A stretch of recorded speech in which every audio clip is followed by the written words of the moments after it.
met a girl lost in a book, dreaming the past. Follow, she said, and jumped in a page. She smiled and she asked. Walked to Glenfinnan, waited with Charlie. We drank an old Leith, we were toasted by Robbie. We stood as they signed in our broth at the Abbey. She took me to places that I never thought you could see.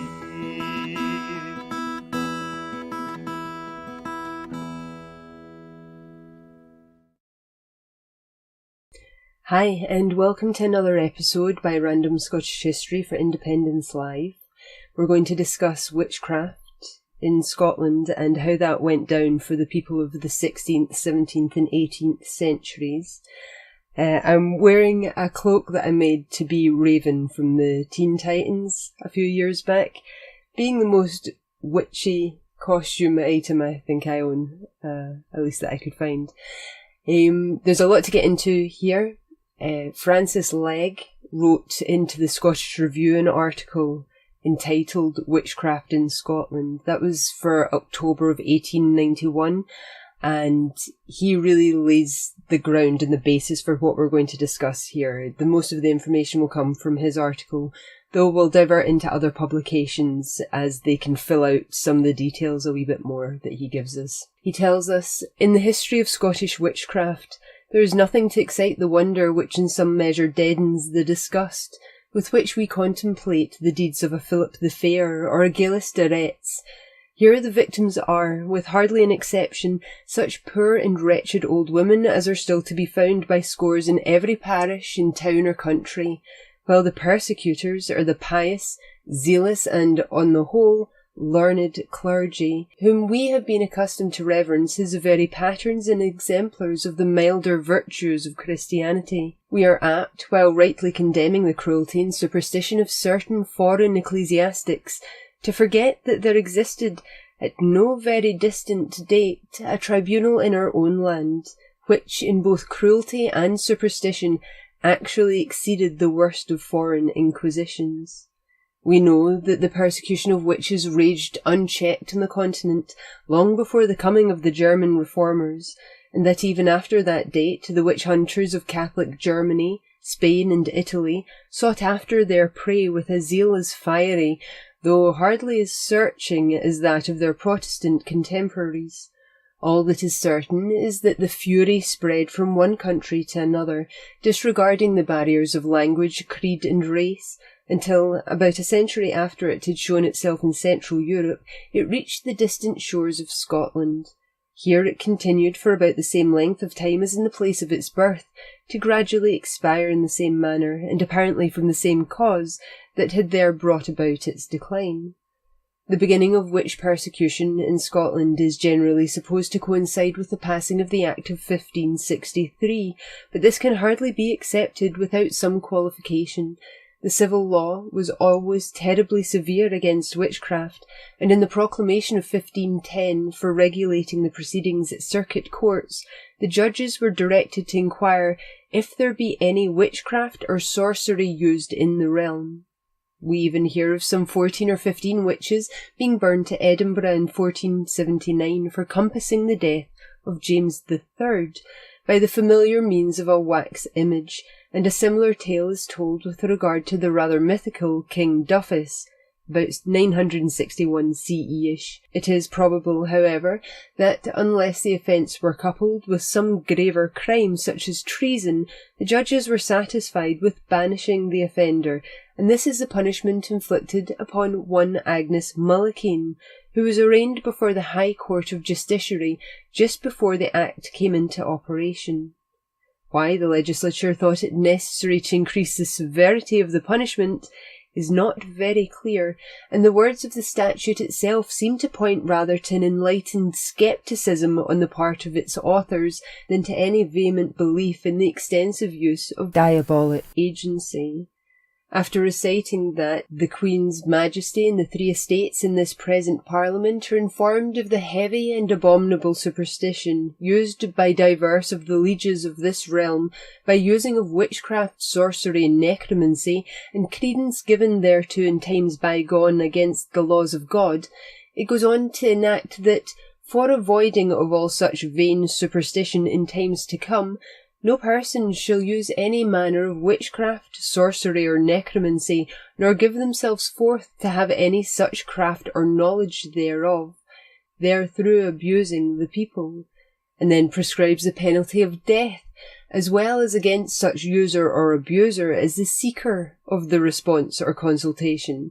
It is curious that all subsequent witch trials in Scotland should have been founded on an enactment which seems to have been aimed at nothing more than the fraudulent assumption of supernatural power. During the first year of its operation, 4 women were denounced by the Superintendent of Fife. Their cases were reported to the General Assembly, who contented themselves with petitioning the Privy Council to take order concerning them, but it does not appear that any notice was taken of the petition. Nor is it probable that during the remainder of the disturbed reign of Mary, the ministers found themselves strong enough to insist upon the law being enforced. Under Murray, things were different, and during the last year of his regency we hear that he caused burn certain witches at St Andrews on his way to the north, and another company of witches at Dundee on his return. Among the St Andrews executions were those of a notable sorceress called Nick Nevin, possibly the mother Nick Nevin of Sir Walter Scott, and a Lion King-at-Arms. The latter was the most distinguished personage that suffered during the 100 years that the witch persecution lasted, but as he had originally been arrested for a conspiracy against Murray's life, it is probable that in this, as in most of the earlier cases, the accusation of witchcraft was but a convenient way of getting rid of a political enemy. The assassination of the regent in 1570 again threw the administration of the criminal law into confusion until the accession to power of Morton, whose dislike of the more zealous of the ministers made it little likely that he would do anything to yield to their wishes. In spite, therefore, of the declaration by the General Assembly in 1575 that the Kirk hath no power to cognose or discern upon witchcraft, there was little vigour displayed in the enforcement of the Act, and although 2 or 3 cases came before the High Court at Edinburgh and the Circuit Courts, the General Assembly in 1583 were able to complain to the King that there is no punishment for, among other crimes, witchcraft in such sort that daily sin increaseth and provoketh the wrath of God against the whole country. 5 years afterwards, a witch who had before been accused but had been allowed to escape by the Archbishop of St Andrews was convicted by the exertions of the General Assembly, while a process in 1590 against Lady Fowlis, who seems to have really attempted both by witchcraft and poisoning to take off several members of her own family, only resulted in the acquittal of the principals in the crime and in the execution of some of the subaltern accomplices. At the same time as Lady Fowlis was under suspicion for witchcraft and poisoning her relatives, James VI was headed over to Denmark to meet his wife, Anne, and on his return suffered inconveniences which were to have strong aftermath for the witches in Scotland. So Chambers, in his Edinburgh Journal, an article entitled Sketches of Superstitions from July 18th, 1840, elaborates on this circumstance a wee bit. In 1590, James, it is well known, made a voyage to Denmark to see, marry, and conduct home in person his appointed bride, the Princess Anne. Soon after his arrival, a tremendous witch conspiracy against the happy conclusion of his homeward voyage was discovered, in which the principal agents appeared to be persons considerably above the vulgar. One was Mrs. Agnes Sampson, commonly called the wise wife of Keith, Keith being a village in East Lothian, who is described as grave, matron-like, and settled in her answers. On this occasion, the king was induced by his peculiar tastes to engage personally in the business of judicial investigation. He had all the accused persons brought before himself for examination, and even superintended the tortures applied to them to induce their confession. The statements made by these poor wretches form a singular tissue of the ludicrous and horrible in intimate union.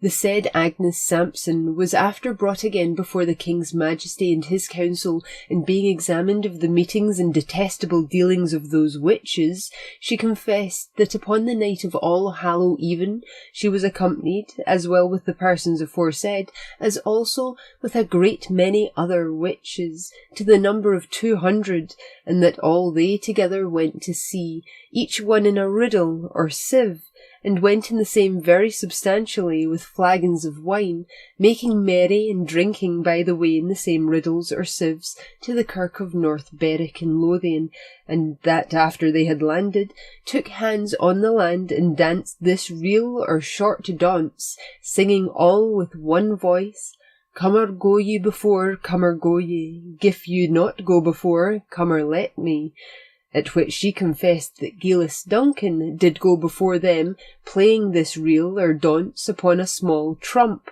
called a Jew's harp, until they entered into the kirk of North Berwick. These made the king in a wonderful admiration, and he sent for the said Gillis Duncan, who upon the like trump did play the said dance before the King's Majesty, who, in respect of the strangeness of these matters, took great delight to be present at their examinations. In the sequel of Agnes Sampson's confession, we find some special reasons for the King's passionate liking for these exhibitions, in addition to the mere love of the marvellous. The witches pandered to his vanity on all occasions, probably in the vain hope of mitigating their own doom. Agnes Sampson declared that one great object with Satan and his agents was to destroy the king, that they had held the great North Berwick Convention for no other end, and that they had endeavoured to effect their aim on many occasions, and particularly by raising a storm at sea when James came across from Denmark. The witches demanded of the devil why he did bear such hatred to the king, who answered, "By reason the king is the greatest enemy he hath in the world." Such a eulogy from such a quarter could not but pamper the conceit of the Scottish Solomon. Of course, in the revelations of the various witches, inconsistencies were abundant, and even plain and evident impossibilities were frequently among the things averred. The sapient James, however, in place of being led by these things to doubt the whole, was only strengthened in his opinions, it being a maxim of his that the witches were all extreme liars. Other persons came to different conclusions from the same premises, and before the close of James's reign, many men of sense began to weary of the torturings and incriminations that took place almost every day, in town or country, and had done so for a period of 30 years, betwixt 1590 and 1620. Advocates now came forward to defend the accused, and in their pleadings ventured even to arraign some of the received axioms of demonology laid down by the king himself in a book bearing that name.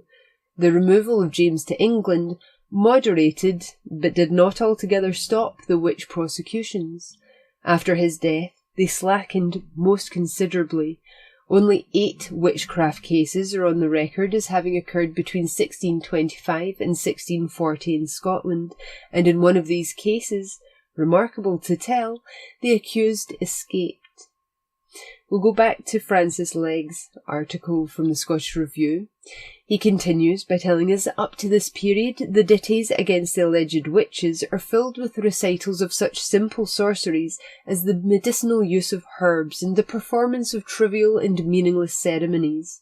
In no case is the efficacy of the cures or enchantments attributed to any more dreaded agency than that of the good folk or fairies. But now a change comes over the form of the indictments, which shows that the managers of these trials had not allowed some of the more extraordinary theories of the continental witch hunters to escape them. Within a month after Lady Fowlis's acquittal, Janet Grant or Gradach and Janet Clark or Spalding were put to the bar of the High Court, charged with bewitching to death several persons, with killing cattle, with preventing the consummation of marriages, and with raising the devil. They were both found guilty, strangled, and burnt, but the evidence at their trial prepared the people, as it was perhaps intended to do, for the tragedy that was to follow. In May of the same year, James, when returning from Denmark with his bride, had met with the contrary winds which had put him in some danger. It was now given out that this untoward weather was caused by a number of witches who had assembled in conventions at North Berwick Church and at other places, and had attempted, in conjunction with Satan, present among them in bodily form, to hinder the king's return to his native land. A number of persons, among whom John Fian, or Cunningham, a schoolmaster in Trinent, was assigned the leading part, were arrested and examined before the king in person. After the most fearful and unheard-of tortures had been inflicted upon the accused, confessions were obtained from them, in which all the wild and impossible features of the Sabbath, as described by Del Rio and de Lancre, the form of adoration of the devil, his amours with the witches, and the charms made from the bodies of the dead, were set out with all details. At first, James, who was shrewd enough in such matters, listened without being much impressed, and declared the witches to be extreme liars. But when the name of Bothwell was introduced as the contriver of the attempt on his life, his attitude changed. For Bothwell, who had jointly with Lennox governed the realm with great firmness and judgment during the king's absence, James had a nervous horror, which was artfully stimulated by the Chancellor, Maitland of Thirlestane. Bothwell was thrown into prison, from which he managed to escape, upon the peers who had been summoned for the trial refusing to meet, knowing, as says the chronicler, that the king had no just occasion of grief nor crime to allege against him, but only at the instigation of the Chancellor.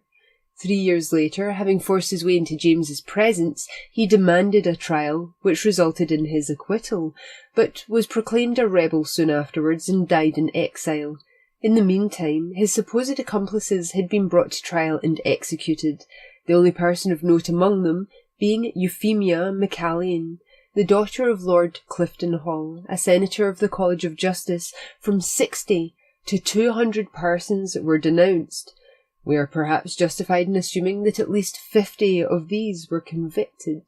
The panic fear of witchcraft, which seems to be the proximate cause of all witch persecutions, was fairly aroused, and neither king nor clergy had any idea of letting it die out. In 1592, the Privy Council ordered that blank commissions giving power to imprison for witchcraft should be issued to the General Assembly, to be filled up as they should think fit, a compliment which the Presbytery of Glasgow tried to return the following year by petitioning the Assembly to print and publish all the particulars of the impiety of the witches and their late conspiracy, in order, as they said, that the same may be divulged and made notour to the whole inhabitants in this country. The length to which these measures led may be judged by what happened in Aberdeen in 1596. In that year there seems to have been an epidemic disease in the city, which, from the symptoms described, was a malarial fever. Of this many of the poorer inhabitants died, and their neighbours, stirred up by the reports from Edinburgh, insisted that it was the work of one family of singular habits, who had for a long time been suspected of witchcraft. A commission from the Privy Council was therefore applied for, and before April 1597, 23 women and 1 man had been burnt. 1 woman had died under torture, 1 had hanged herself in prison, and 4 others who were acquitted on the capital charge were yet branded on the cheek and banished from the sheriffdom. As usual, the persons executed had in their extorted confessions accused others, and many of these had taken alarm in time and had fled the country. One Margaret Atkin, who had been arrested in Fife, was led by the fear of torture to make a confession involving many hundreds of people. In this she alleged that she could recognise a witch by a certain mark in the eyes. She was, in consequence, carried about by the ministers in charge of her case from one town to another, that she might be confronted with anyone suspected, and thus Many innocent persons were put to death. At last her imposture was detected by the fact that she sometimes failed to recognise those whom she had formerly denounced, and she was burnt, confessing with her last breath that the whole of her pretended revelations were false. Bowes, the English ambassador, writes to Lord Burleigh in August 1597 that the witches swarm in thousands, and as Margaret Atkin gave an account of one Sabbath, where she asserted 2,300 persons were present, it is evident that the executions might soon have reached that figure. But the king, who seems to have now become alarmed at the height to which the delusion had grown, revoked at one stroke all the commissions of justiciary then in existence, and thus for a time put a stop to the terror. This merciful act came too late to save the life of poor Alison Balfour, whose trial shows more human suffering than perhaps has ever before been crowded into a single room. Nor was it able altogether to tame the zeal of the Aberdeen ministers, for we find a resolution by the Presbytery in 1602 that there shall be a privy inquest for witches through the whole parish, the results of which were to be sent to the Marquess of Huntly, as sheriff of the county, in order that the land may be purged of such instruments of the devil. All the evidence on the subject goes to show that no more victims were sacrificed as the result of these inquiries. From 1600 to 1620, there were frequent convictions for witchcraft, both before the High Court and the commissions still granted for the trial of individual cases. The infection spread even to Orkney in Shetland, where the law thing executed during this period at least 25 persons. Nor do the ministers appear to have in any way abandoned their claim to assist the lay courts in the exercise of their jurisdiction. Thus, in the case of Grizzle Gardner, who was arraigned before the High Court in 1610, the principal witness against the panel was Mr. John Caldclough, minister, who deposed that the Presbytery had directed him, as their moderator, to notify the truth of the accusation to the Privy Council, that some order might be taken anent her trial and punishment. In 1624, the Council proclaimed that, to the intent that neither should the innocent be molested nor the guilty escape, all informations should thenceforth pass through the hands of the bishop of the diocese, to be seen and considered by him and such of the ministry as he should call unto him. This was clearly to the advantage of the accused, because the bishop was, from his position, not likely to be under the fear of reprisals which led the neighbours of a delated person to look with horror upon the possibility of a witch's escape. Its effect was seen in a marked falling off in the number of executions from this date, down to the death of James, and in the denunciation to the council in 1632 of one John Balfour, who is alleged to have made a regular trade of discovering witches and to have gone about the country abusing simple and ignorant people for his private gain and commodity. The civil commotions which followed upon Charles's attempt to force a liturgy upon the Scottish people and the signing of the Covenant in 1638 probably kept the ministers too busy for a few years to attend to the concoction of witch processes, but as soon as their hands were free, the persecution broke out with redoubled fury.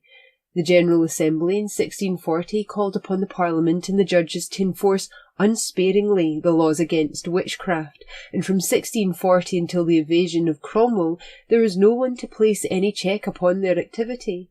I believe that the details of this second persecution, could they be brought to light, would be found to be more shocking than the deeds of Sprenger and Instator, creators of the Malleus Maleficarum, and that the witch hunters found their way into the most remote corners of the land. Even the very summary procedure of the law proved too cumbrous for the speed of their operations. The Presbytery of St Andrews in 1644 found themselves compelled to procure from the Earl of Lindsay a general commission for apprehending, trying, and judging such as are or shall be delated for witches within the stewartry, and in the same year the Presbytery of Lanark deemed it necessary to provide that each parish should provide guards for its own witches. Such a strain was put upon the resources of the smaller parishes by the fees attending the commissions for the trial of the persons they had apprehended, that the Provincial Assembly of Lothian in Tweeddale in 1649 requested my Lord Lothian to speak to the Committee of Estates that their lordships may give order to their clerks to issue out commissions for the trial and burning of witches gratis. In the same year, the Estates passed, at the instance of the General Assembly, an Act extending the provisions of the Act of 1563 and making it more clear that those who merely consulted witches were to be punished with death. The effect of these measures may be guessed from a statement in Whitelock's Memorials that on the 15th of April 1650, at a little village within 2 miles of Berwick, 2 men and 3 women were burnt for witches, and 9 more were to be burnt, the village consisting of but 14 families, and there were as many witches, and that 20 more were to be burnt within 6 miles of that place.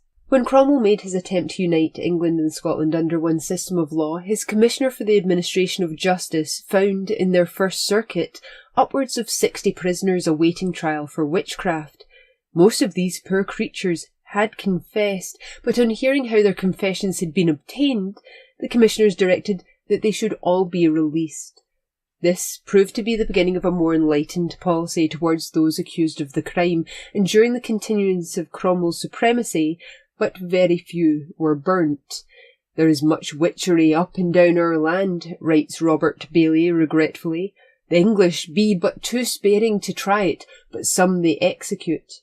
It is with difficulty that the record of any executions can be found until the last 2 years of the English domination, when the impediments with which Cromwell had surrounded the execution upon witches of what was then facetiously called justice were in part removed. From 1658 to 1660, the trials began again, and 38 women and 2 men were executed in Edinburgh and the neighbouring counties. This, however, was but a mild prelude to the storm of persecution which broke out at the Restoration. Whatever satisfaction the return of King Charles II might afford to the younger females in his dominions, says the witty editor of Law's Memorials, it certainly brought nothing save torture and destruction to the unfortunate old women or witches of Scotland. For 3 years indeed, the Privy Council seems to have had little else to do but to issue commissions for their trial and execution. Within 12 months from August 1661, commissions were issued for the trial of 166 persons, without taking into account some 20 or 30 more who were indicted before the High Court. The numbers indeed lead us to expect a return to the barbarities of the time of James VI, but this was far from being the case. On the contrary, there are many signs that the Council were glad of any excuse for mitigating the cruelty with which suspected witches had formerly been treated. In February 1662, James Welsh was whipped through Edinburgh and put in the House of Correction for a year for falsely accusing several persons. 3 months later, John Kincaid, the pricker or witch-finder of Trinent, whose fame in Scotland had at one time emulated that of his English analogue Matthew Hopkins, was imprisoned by the Council for presuming to prick and try witches on his own responsibility, and was only released on giving bail for his amendment, and during the same month a proclamation was issued prohibiting anyone from apprehending persons suspect of witchcraft without authority from the Council, the sheriffs or counties, or their deputies, a rule which was thereafter adhered to with tolerable strictness. But that which most clearly shows the humaner intentions of the Council is the clause henceforth appearing in their commissions to the effect that no confessions shall be used to extract confessions, and that the sanity of all confessants shall be inquired into before sentence. This last step seems to have been taken in consequence of the complaints against Mr. James Gillespie, the minister of Rhind, who was charged before the Council with having obtained false confessions by means of tortures, pricking, and keeping several women from sleep, on which confessions the innocent had suffered death. After 1662, no judicial torture was used, although it is to be feared that the clergy continued the pricking and waking when they thought they could do so with impunity. As Scotland was the last country in Europe to which the infection of terror came, so was it the last from which it departed.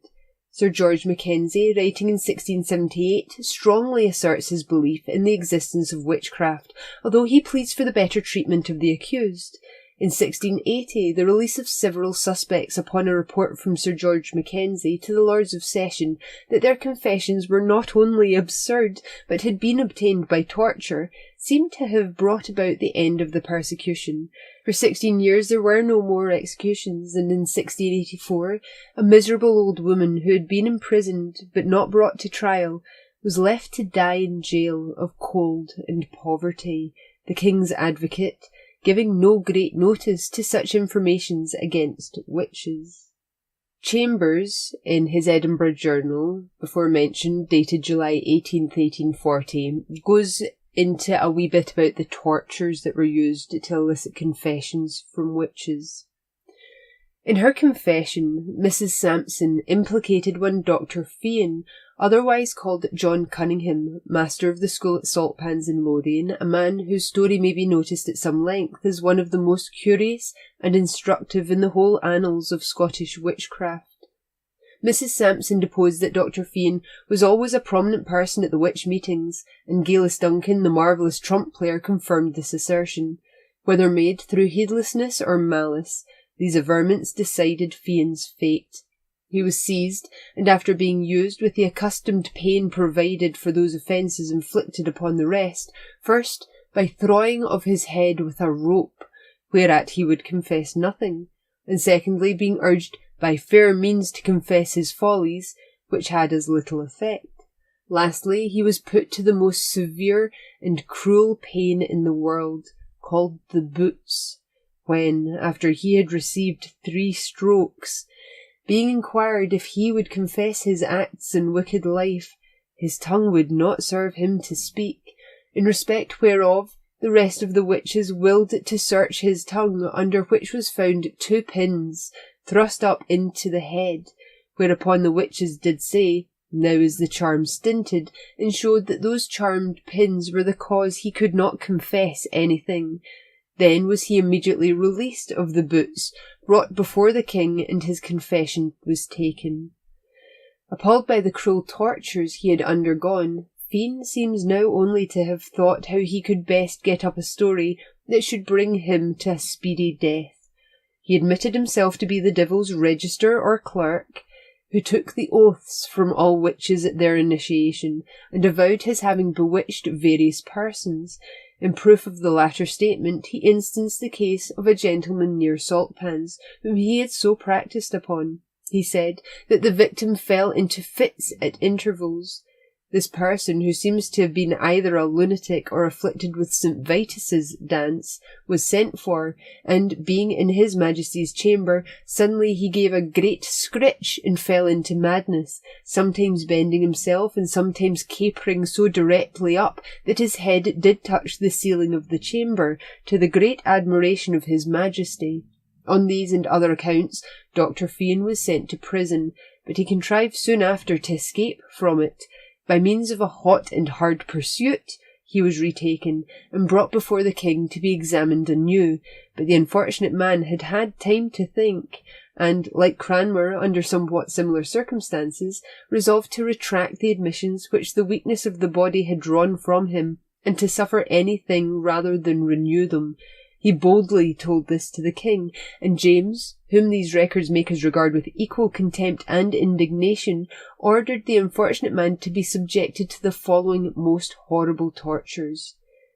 His nails upon all his fingers were riven and pulled off with an instrument called in Scottish a turkis, which in England are called a pair of pincers, and under every nail there was thrust in 2 needles, ever, even up to the heads, at all which torments notwithstanding, the doctor never shrunk a whit, neither would he then confess it the sooner for all the tortures inflicted on him. Then was he, with all convenient speed by commandment, conveyed again to the torment of the boots, wherein he continued a long time, and did abide so many blows in them that his legs were crushed and beaten together as small as might be, whereby they were made unserviceable for ever. Notwithstanding all this, Such was the strength of mind of the victim, or, as King James termed it, so deeply had the devil entered into his heart, that he still denied all, and resolutely declared that all he had done and said before was only done and said for fear of the pains which he had endured, as according to this fashion of justice, to confess or not to confess was quite the same thing. The poor schoolmaster of Saltpans was soon afterwards strangled and then burned on the Castle Hill of Edinburgh, January 1591. The boots were a contraption into which the feet and legs were put, and it seemed to be made of iron with gaps in the side. The gaps were there to allow for wooden wedges to be inserted, and what it means by so many strokes within the boots was that literally a guy with a mallet smashed those wedges into the gaps in this metal contraption, sometimes to the point that the marrow was squished from the body of the person who was undergoing that torture. It's certainly one of the worst tortures that I've come across in my researches. We'll go back to Francis for his Scottish Review article, where he continues, "As soon as the Presbyterian form of worship was restored at the Revolution, there was a faint recrudescence of the persecution. In 1692, a commission was issued for the trial of 4 women in Dumfries. 3 years later, 2 more were executed in Inverness, and in 1696 a witch, who had denounced others, led to a sort of general commission being issued in quite the old way. The next year a commission was granted for the trial of 24 persons at Paisley, upon the spiteful accusation of a little girl of good family, who afterwards confessed her imposture. Of this batch, 1 hanged himself in prison and 5 were burnt. The General Assembly, too, woke up and discussed the advisability of presenting an address to the Council asking for severer measures against witches, but it was all of no use. Although the Council might yield to the ministers for a moment, they had no intention of reviving the witch hunts of the Covenanting decade. In 1699, a witch and a warlock who had been tried in Rossshire got off scot-free, and although 9 others were remitted to the commission who had tried them for arbitrary punishment, they were probably only banished. In the years between this and 1705, 4 more executions follow, and then there comes a pause. We hear no more of trials for witchcraft until 1727, when the last witch who suffered in Scotland was burnt at Dornoch by the Sheriff Deputy of Sutherlandshire, in spite of a previous warning from the King's Advocate against the impropriety of meddling with such cases. The abolition by the Parliament of the United Kingdom in 1735 of the penal laws against witchcraft made any further persecution impossible. The little girl in Paisley that was mentioned there, having given false testimony against witches, is actually explained in Chambers' Edinburgh Journal article here. Scattered cases took place near the beginning of the 18th century, such as those at Paisley in 1697, at Pittenweem in 1704, and at Spot about the same time. It is curious that as something like direct evidence became necessary for condemnation, that evidence presented itself, and in the shape of possessed or enchanted young persons who were brought into court to play off their tricks.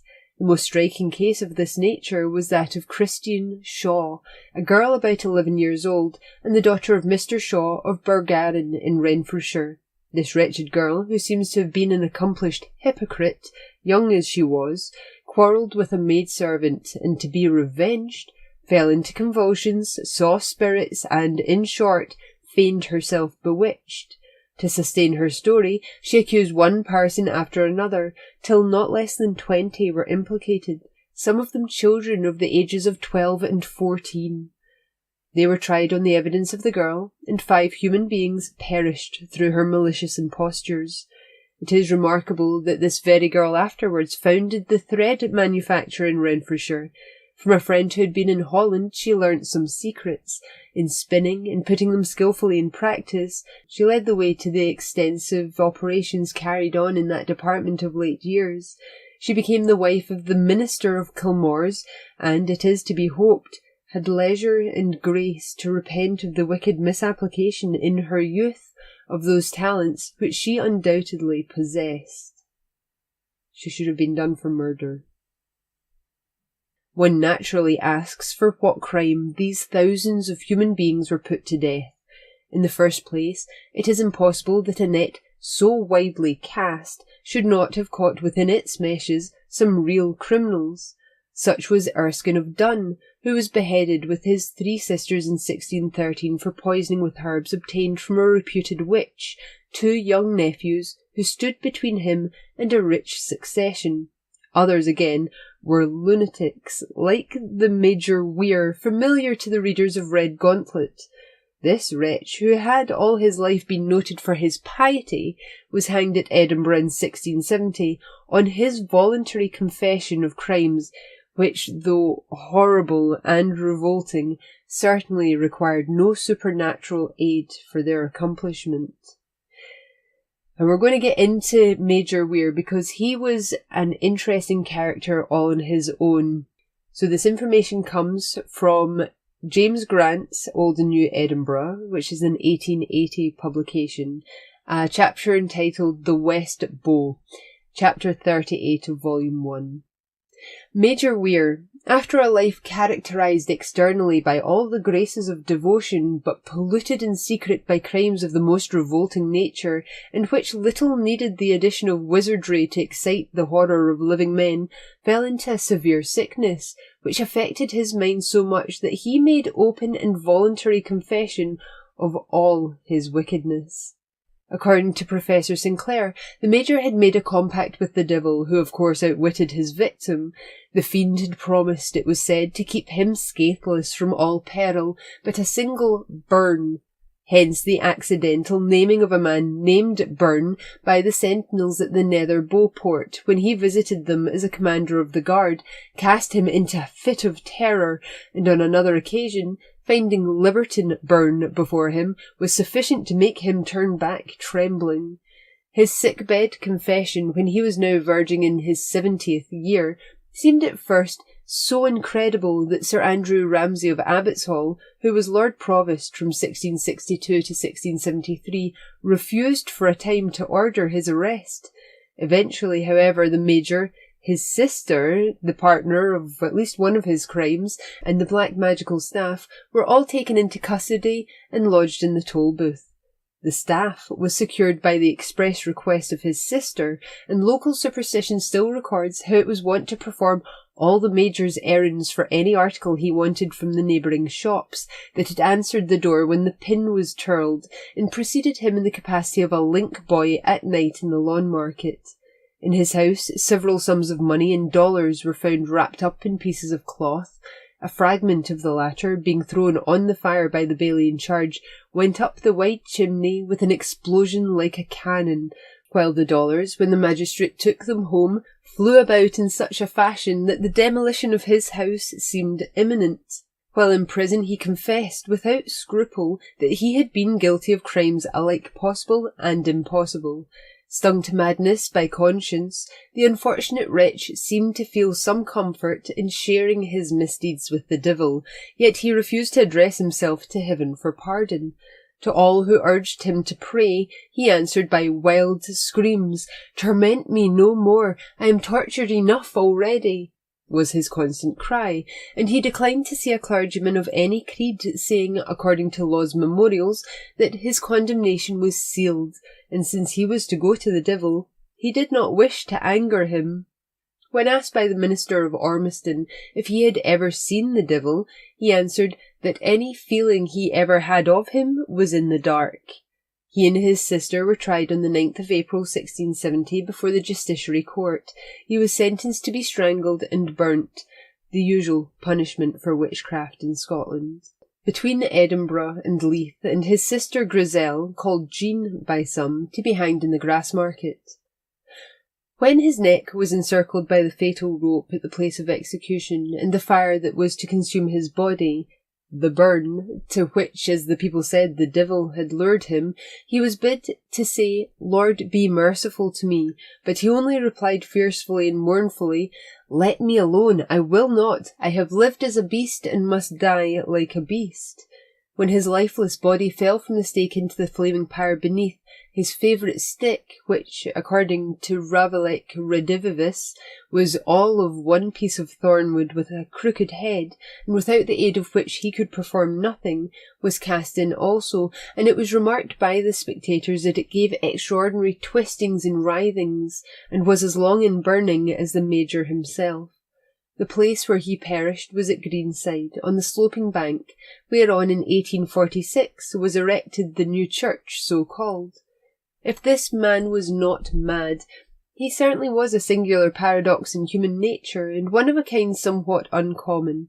Outwardly he exhibited the highest strain of moral sentiment for years, and during all that time had been secretly addicted to every degrading propensity, till eventually, unable to endure longer the sense of secret guilt and hypocrisy, with the terrors of sickness and age upon him, and death seeming near, he made a confession, which some at first believed, and on that confession alone he was sentenced to die. For upwards of a century after Major Weir's death, he continued to be the bugbear of the Bow, and his house remained uninhabited. His apparition, says Chambers, was frequently seen at night, flitting like a black and silent shadow about the street. His house, though known to be deserted by everything human, was sometimes observed at midnight to be full of lights, and heard to emit strange sounds as of dancing, howling, and, what is strangest of all, spinning. Some people occasionally saw the Major issue from the low close at midnight, mounted on a black horse without a head, and gallop off in a whirlwind of flame. Nay, sometimes the whole inhabitants of the Bow would be roused from their sleep at an early hour in the morning by the sound of a coach and six, first rattling up the Lawn Market and then thundering down the Bow, stopping at the head of the terrible close for a few minutes, and then rattling and thundering back again, being neither more nor less than Satan come in one of his best equipages to take home the Major and his sister after they had spent a night's leave of absence in their terrestrial dwelling. We'll go back to Francis again, who tells us in nearly every instance the supposed witches were old women of the lowest class, whose poverty, sour temper, or singular habits had made them an object of dislike to their neighbours. There remain the cases where the accusation of witchcraft was but the result of the panel's perseverance in a course of imposture. Thus it was with those who pretended to work miraculous cures. Doubtless many of these had a very fair knowledge of simples, which they had learnt either as a family secret or from those Highland women who were accustomed to fill the place of doctors in their rude communities. But they generally mixed their herbs to the sound of mysterious chants, which were either corrupted beyond all intelligibility, or had, so to speak, a twang of popery about them. Such were the devilish prayers used by Agnes Sampson, one of the Bothwold witches. One of these alludes to the power of Holy Kirk to forgive sins in a way that must have been very shocking to Puritan feelings, while another speaks out still more plainly. All kinds of ills that ever may be, in Christ's name I conjure ye both mair and less, by all the virtues of the mess. And so on. And in the case of Thomas Grieve, burnt at Edinburgh in 1623, the making of crosses upon the water brought by him from the holy well at Hillside, whereby he effected his cures, is one of the charges in the indictment against him. Yet the judges by no means insisted upon the use of Catholic or superstitious ceremonies as necessary for conviction, for Alison Pearson in 1588 and Barty Patterson in 1607 were both of them burnt for charms, which any Protestant might have repeated. In fact, the curing of the sick by any means was always one of the most fatal accusations that could be brought against a witch, a fact which is perhaps explained by the remark of the editor of the Spottiswoode Miscellany, that the first informations against witches were often laid by chirurgeons or surgeons. One has less sympathy with those who practised on their neighbours' fear of unknown for the sake of obtaining respect or money. Thus Isabel Grierson, burnt in 1607, is said to have bewitched Robert Pedden until he remembered that he owed her 9 shillings 4 pence, on paying which he was cured. and Agnes Finney, burnt in 1644, although in the minds of her judges guilty of scattering disease and misfortune right and left, seems to have been always ready to take them off again on being properly entreated with a little hospitality.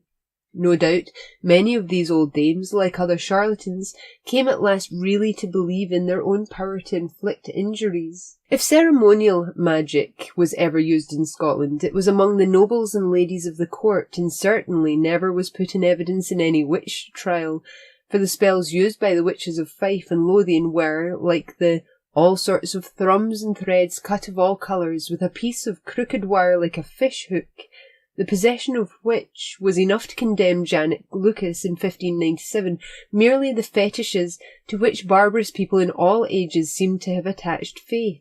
The infliction of disease by the ill treatment of a figure or picture of clay or wax, made in the likeness of the person to be bewitched, is almost the only practice of Scottish witchcraft which can be traced to classical times. Francis goes on to tell us about witch trials themselves and what you could expect by way of fairness if accused. The public trial followed upon the conclusion of the prisoner's examination, and here at least one would think that the poor, hunted, harassed, tortured creature would have been treated with some show of fairness, but it was not so. When the indictment had once been read and the assize sworn, pains seemed to have been taken by everyone to prevent the panel having a chance for her life. The indictment, of course, set out the malefices or acts of witchcraft of which the panel was accused. We have already seen some instances of the inherent absurdity of most of these charges, but it is shocking to find that the advocate for the defence was, in effect, prohibited from saying anything against them. Thus, in the case of Isabel Young, who was tried before the High Court in 1629, the accused was charged with having taken a disease off a patient and with laying it under a barn door so that it seized upon the next comer. It was replied by her advocate that this was an idle fable, taken probable from the like out of Ariosto, and to another charge of laying a disease upon her nephew and that he died thereof, the same advocate answered that he could prove that the nephew was cured by John Purvis, a surgeon, lived 11 years afterwards, and had children. Yet both these defences were repelled as contrary to the indictment. In matters of evidence, things were almost worse, for while witnesses not generally admitted to testify by Scottish law, women, infamous persons, and socii criminis, as some of the judges ungallantly put it, were allowed to give evidence against a witch, yet she was sometimes refused leave to call witnesses in her own defence, on the ground that she might have obtained all the evidence she wanted by interrogating those for the prosecution. When I add that the assize were often threatened by the King's advocate with a prosecution for wilful error if they acquitted the panel, and that both they and the witnesses were assured, as Sir George Mackenzie tells us, that if a witch escape, they will die for it, it is not surprising that the number of acquittals are only about 1% of the indictments. It reflects infinite credit upon the assizers that there were any acquittals at all. It seems from the first to have been a sort of tacit compact between the nobles and the clergy that the accusation of witchcraft should never be brought against a person of position. To this rule there was no exception, and it is noteworthy that in the very few cases in which persons like the Lion King, Lady Fowlis, Euphemia MacAllion, and Erskine of Dun were brought to trial, the whole process was set on foot by the Privy Council without ecclesiastical instigation. In the time of James VI, most of the women who dealt in charms and spells received the patronage of powerful ladies, who were commonly reported not only to learn their art, but to practice it themselves. This was the case with Barbara Napier and Agnes Sampson, two of the Bothwell witches, who were both under the protection of the Countess of Angus, and similar tales are told of the Countess of Huntly, the Countess of Athol, Lady Buccleuch of Branksholme, and many others. Yet, while the lower class of witches are persecuted to the death, their accomplices in the higher ranks were never even threatened. John Knox himself, whom James Melville heard preaching the death sermon of a witch at St. Andrews, she being set up at a pillar before him, was in possession of enough evidence against the Countesses of Huntly and Athol to have burnt a dozen witches of less rank. Yet it never seems to have entered into his head to bring either of them to trial. The same respect of persons is noticeable in Puritan times, when the wives of certain magistrates of Inverkeithing who had been denounced by a witch executed in 1649 were not allowed to be prosecuted, and in 1678 some witches brought before the High Court who, if they had been permitted, were ready to fell with their delation sundry gentlewomen and others of fashion, were forbidden to mention their names. There is much less doubt as to the cause of the cessation of the persecution. When science, that is to say, the pursuit of knowledge based upon ascertained fact, awoke from the sleep into which she had sunk so soon as the triumph of Christianity over paganism was assured, the European began to realize that the phenomena to which he had hitherto attributed a supernatural origin were but the result of natural laws.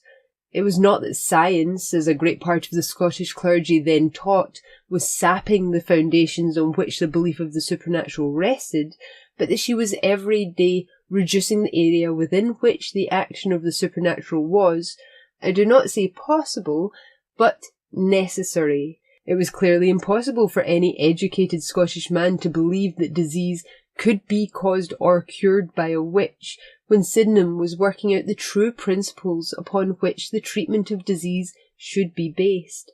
Nor could he longer believe that a dozen old women assembled in a church could bring on a thunderstorm to sink their neighbours' ships, when Franklin had proved that the lightning was but the discharge of a fluid whose action could be brought under human control. It was, then, science, rather than rationalism or humanity, which brought about the downfall of the belief in witchcraft, and it is well that it was so, for science never gives back the territory she has gained, and although many old superstitions may from time to time be revived among us, we may be quite sure that the belief in witchcraft will not be one of them. I'll let the Scots Magazine for May of 1816, the article entitled On the Popular Superstitions of Ghosts and Witches Incident to the Border, end us for this episode. We shall close our notices of this infernal superstition with an account of the charm for the baking of a witch cake, whose pernicious virtues and hellish properties are thus described in traditional song and said to have been sung by the Carlines over their unhallowed batch. I don't know the tune that this song went to, so we're going to read it as a poem. The Witch Cake.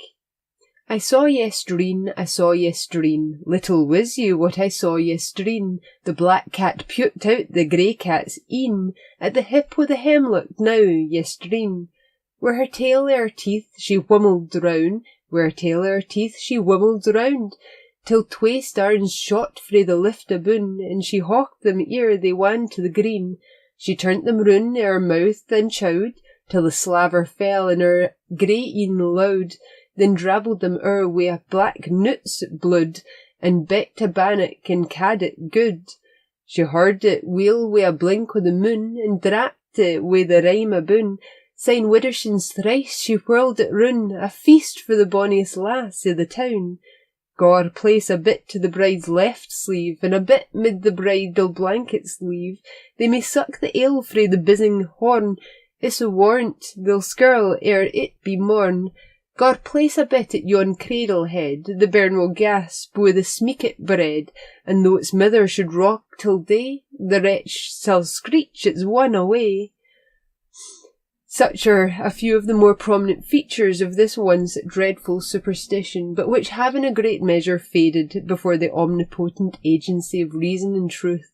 The most formidable witch we have to encounter in these days is the grisly fiend Poverty, and the piercing charms of a pair of lovely eyes and rosy lips have more power over the young swains of the villages than all the midnight spells and incantations of old Mother Shipton and her 3,000 cats. Speaking of cats, there's a side note that I'd like to insert here at the end, that it seems conclusive now that the destruction of cats throughout Europe, due to the fear that they were a witch's preferred familiar, led directly to the rise in unchecked rats and vermin which created some of the worst plagues to run rampant throughout Europe and the UK.